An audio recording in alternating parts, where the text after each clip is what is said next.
How to Discover Spirit. Lecture by Paramahansa Yogananda at the Temple of Self-Realization Fellowship, Encinitas, California, February 16, 1941. There are various techniques for discovering the spirit. Silence is one of them. Practicing silence means to silence all desires that try to percolate into your consciousness from outside, so you can go deeper within to feel your soul. Another step or technique is devotion, or speaking to God purely and simply, "You have created me. I didn't want to be created. It is your responsibility to reveal yourself to me."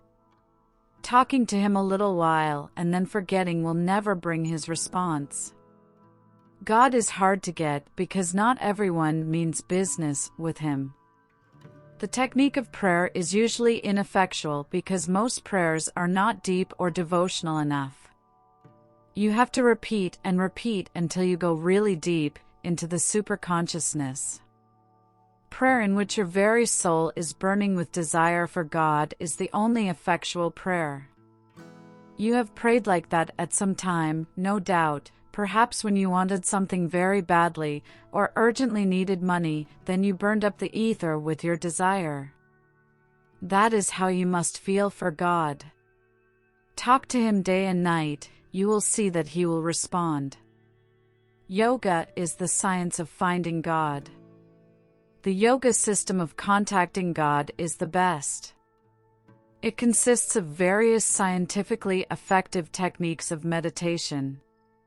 The great sages of India reasoned that logically there must be an exact law by which to approach God, just as there are exact laws by which he operates his universes. Through their experiments, the spiritual laws of yoga were discovered. The science of yoga will take hold in this country more than any other form of spiritual seeking. The entire trend will be away from churches, where people go only to hear a sermon, and into schools and quiet places where they will go to meditate and really find God. Everyone should practice divine communion with God. This is what Jesus did when he was with his disciples. I am not here just to tell you about the sugar of God's presence. My greatest aim is to make sure you taste it. What is the use of my talking about God unless you know him and taste his sweetness? You must realize God, as I have realized him. It is not out of pride that I speak this way, but because I am sent here to testify to you about him. Day and night I think about my Lord. I am not wasting my time. Everything I do I am doing only for him, so engrossed that I don't notice the passage of time or feel fatigue from my daily activities. I feel his presence when I work. That is also my meditation. I often give this illustration. Some worldly men remain drunk for years by hiding now and then to take a little drink to sustain the euphoric feeling, then they go back to their work. So is the divine man, he hides from people and meditates upon the Lord. Drinking deep of the intoxicating wine of God's presence, he whispers, "Lord, you are so wonderful, so marvelous. I love you." Then he goes back to his duties. Inwardly he talks to God all the time, no matter what he is doing. I am never separated from him for a second. That is the state I wanted and worked for. I remember that once in a while I used to feel that he had gone away from me, and at such times I wanted to die rather than live without him. I didn't find happiness in anything. Thus does the lover of God suffer when separated from him. But a time comes when the devotee beholds the Lord dancing everywhere, and feels the immortal fountain of his spirit and his bliss ever bubbling in his soul. This is what you will feel if you meditate. Pray with such intensity that he will come to you. In the Gita is a beautiful promise from the Lord, "Immerse thy mind in me alone, concentrate on me thy discriminative perception, and beyond doubt thou shalt dwell immortally in me." The yoga techniques are more scientific than prayer, that is why they lead more swiftly to divine communion. In my youth, when I sought him with prayer alone, it often took a long time to get results. After I had learned Kriya Yoga and practiced it with deep devotion, I achieved results in a few minutes. Krishna taught that yoga meditation is greater than the path of asceticism, the path of devotion or prayer, the path of right action, or the path of discrimination. It is a faster way. An airplane will take you from Los Angeles to New York in a matter of hours. By bullock cart, the journey would last several months. If you practice yoga, you will find it to be the airplane of spiritual progress. After you have perfected yourself in the yoga path, which embraces bodily discipline, mental discipline, and spiritual discipline, the obstacles to spiritual success are overcome and you can commune freely with God. That is why it is the highest path. And that is why I am trying to acquaint people with it. Yoga is not a myth, a creation of someone's imagination. It is a true science. Why shouldn't you take from India the greatest methods for finding God that have ever been given to mankind? I went to the masters in India for training, and they taught me about Christ in a profound and loving way such as never I heard in the West. I saw Christ in their company. They talked with him.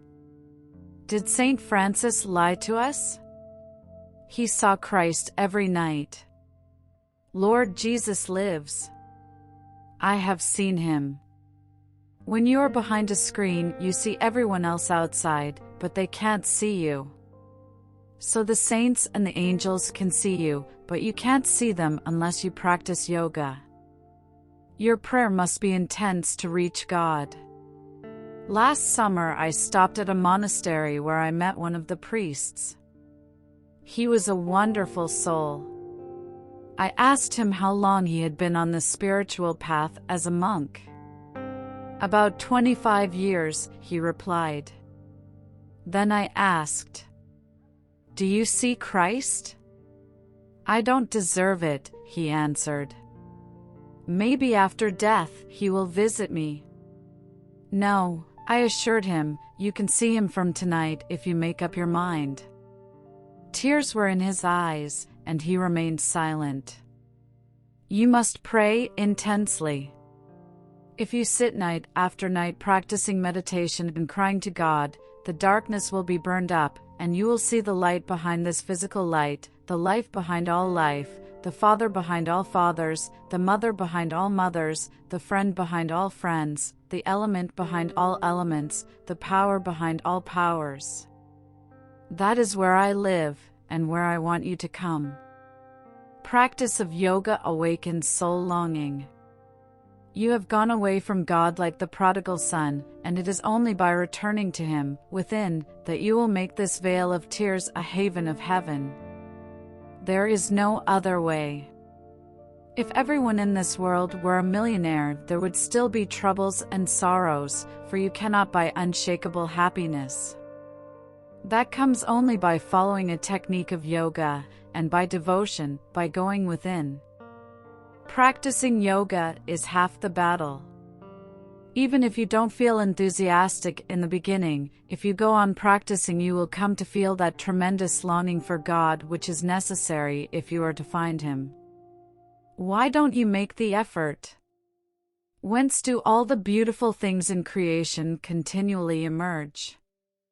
Whence comes the intelligence of great souls, but from the storehouse of the infinite Spirit? And if these wonders you see about you are not enough to induce you to seek Him, why should He reveal Himself to you? He has given you the capacity for love that you may yearn for Him above all else. Don't misuse your love and reason. And don't misuse your concentration and intelligence on false goals. This world is only pictures of light. Night is the time for meditation. Never go to bed until you have communion. I never do. Last night, as I sat on my bed, His presence engulfed me. The whole room and everything in it was blinding light. Even when I slept, I remained locked in the arms of the divine. Never have I felt such joy. This world is all a motion picture projection of God's mind. There is no death, no disease, no wickedness. Someday, when He will show you His light transforming itself into this terrible cosmic motion picture of life and death, and then withdraw the picture so that only His light remains, you can laugh at the unreality of His light and shadow creation. You will know then that He has created everything out of His light, and that only the light is real. We must fully shake ourselves out of this dream delusion to realize that we are rays of that immortal light. This realization comes with the practice of the highest yoga technique of meditation. It cannot be conveyed in lectures. God is our only true goal. Every now and then I receive a letter from the self-realization students in London. During these terrible air raids, they have not missed one self-realization fellowship service. That is the real spirit of England, and that is the spirit that will save England. Politicians can never save the world. It is only understanding God that will save the world. He is our true goal in this life. Otherwise, there would be no incentive for going on. Those who love God should worship Him in all religions. In whatever way people are devoted to me, in that measure, according to their desire, their degree of understanding, and their manner of worship, I manifest myself to them. All men, regardless of their mode of seeking, pursue a path to me. Criticize no one's faith. There should be a genuine feeling of love and respect for all. Wherever you see a temple or church, you should inwardly bow down to the Spirit there. It is not for everyone to be a teacher, but you can always draw the attention of others to spiritual things. Don't waste your time spending hours listening to the radio and reading useless novels. Be entertained by the divine messages coming from your own soul. Just by a gentle attuning touch of my love, I hear His program here in my heart. No one can bring you salvation unless you earn it, not through belief, not through following dogma, but by your own knowledge and experience. You should ask yourself these questions every day. If there is a God, why don't I see Him? If there are saints, where are they? The answers will be given you. You can commune with God and His saints if you practice the science of Kriya Yoga. My sole desire is to give you the truth, that you may experience what I experience. The purpose of this life is to find yourself. Know yourself. Feel the throb of the ocean of God's presence in your heart. Suppose you are floating in the ocean, rocked on the bosom of its mighty vastness, and when you swim ashore, you still feel the whole ocean surging behind you as you walk onto the beach. This is the way I feel God. He never leaves any of His children for a moment. He will reply to all your questions, and then there will be no more fears. Find that power, feel the ocean of His love behind your consciousness, and you will achieve the greatest success man can attain. Excerpts from the book Man's Eternal Quest by Paramahansa Yogananda.